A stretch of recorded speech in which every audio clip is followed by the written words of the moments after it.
This idea and this notion that you could be anything you want and you can accomplish anything you want, right? We hear that. You've heard that from the time you were little boys. You hear that now. You're already incredibly accomplished. You can win an NBA championship, MVP of the league. You could become president. You could become governor. You could be in entertainment. You could do Charles, and you could do Shaq. You could do that. You could do whatever you want to do. You guys know that.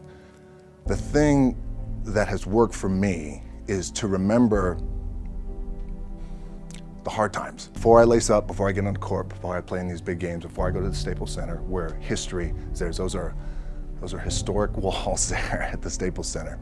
I would remember that, and it allows me then to be present in the moment and understand, holy shit, the stuff I have around me right now, this is the shit that I dreamed of when I was a kid. I am here. The key for me was, where does it start? What's the anchor? What's the anchor? So I could have all these ambitions, and you guys have all these ambitions, which is great. It's important. I'll play this role, you'll play that role. I'll execute this thing, and it'll come out this summer. You guys will execute this thing during the summer, right, when it's time to really put in a lot more work. But the key with me is just always finding what the anchor is. And the fucking anchor is getting up at 4 o'clock in the morning every day before anybody else and grounding my thought process is in the no one will outwork me. No one. I love and I respect you guys. You motherfuckers won't outwork me.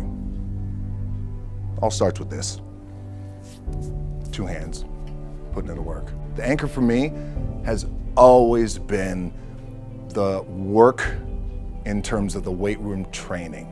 So when I first started wrestling, I was 6 years old, rolling on the mats with my dad. My old man, a lot of you guys will know this. Yeah, Rocky Johnson. My old man was Rocky Johnson. He was the first black WWF at that time. First black WWE tag team champions with Tony Atlas back in 1983. My uncles were the Wild Samoans. I come from a long line of pro wrestlers. But before the wrestling part happened, I was just in the gym putting in the work at 6 years old, rolling around on the mats. And finally, when I could touch weights at 13, that's what I was doing. But the weight part for me and the gym part has always been, has to be the anchor. I leave home like you guys left home. I'm ready to tackle the world, to get after it, achieve my dreams and goals. Fucking crushed by 22, 23 years old. Now I gotta move back in with my mom and dad. I played on great teams though. Wait a second, this is not supposed to be my future. I'm supposed to be in the NFL right now. I'm supposed to be making a lot of coin and buying my parents shit, buying me shit, taking care of my wife, but it never happened. So I pulled out my wallet, I thought, well, let me see how much money I have. I opened it up, I had a 5, a 1, and change. I'm not fucking around, and well, at least I rounded up to $7. But I thought, God, ain't this a bitch? I got $7 in my pocket. Where the fuck do I go now? What do I do? I can't go back to CFL, because the point comes where you hear that voice, the big run's over. Like, you're done, right? So I heard that voice. At some point, you gotta be fucking tired of not being number one.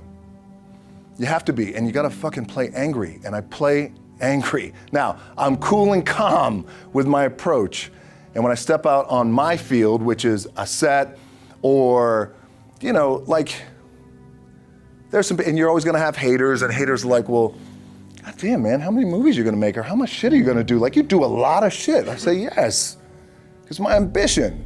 Of course, why not? I could do it. Yeah, I love what I do. And not only that, but in what world do we not work every day? It doesn't mean, it's just like you guys in the off season. You gotta work every fucking day. It doesn't end. My back is up against this thing, and I started to play angry, by the way, and I still play angry. My last match, Brock Lesnar, transitioned, and I realized if I had to be great at something, I wanted to be great in this world of Hollywood and movie making and producing and entertainment, I had to commit, and like you guys have to commit. Obviously, you commit to something, commit to the goal. So I quietly retired. 2 years later, I thought, what the fuck did I do with my career? Because my movies were not doing well. I was written off. It was around 2006, 2007. I was like, God damn. I left, I pulled a Jim Brown. I left when I was on top, like #1 in the wrestling business, and I left. It was a ballsy, gutsy, some call it stupid move, but I had to commit and I had to follow what was in my gut. And at that time, I'll share this with you guys, and Will Smith is my boy, and I sat down at that time with the agency I was with, and they said, what do you want to accomplish? I said, I want to accomplish the world. I want the world, and I want Will Smith's career, and I said, and I mean this respectfully because I know he's here at this agency with us, I want to do it bigger and better. And they looked at me like I had 3 fucking heads, and they were like, okay. But I still stayed focused, and I still had still put in the hard work with my 2 hands, and that's it. And that's what it comes down to with you guys. One of the keys is, remember where you came from, keep that shit in the front of your mind, and when shit goes bad and it goes sideways, a lot of shit does, you're getting booed out of the fucking building, or you're coming through this injury, or people are writing you off, oh, you guys ain't gonna fucking make it, any of that shit. You gotta keep it in here. And it really has to, it should drive you.